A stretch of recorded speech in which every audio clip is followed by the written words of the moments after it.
Alrighty then. This would be my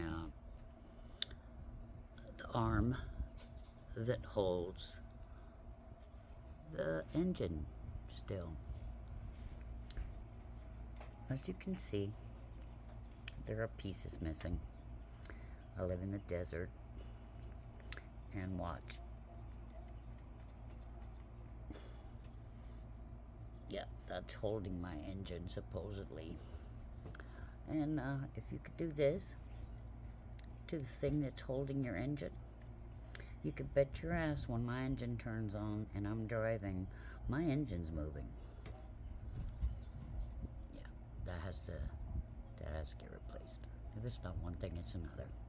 Thank God I can do a couple things myself, but that's not one of them.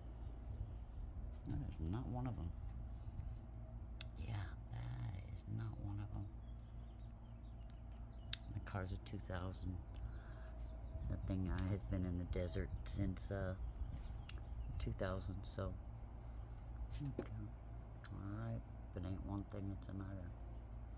Peace out.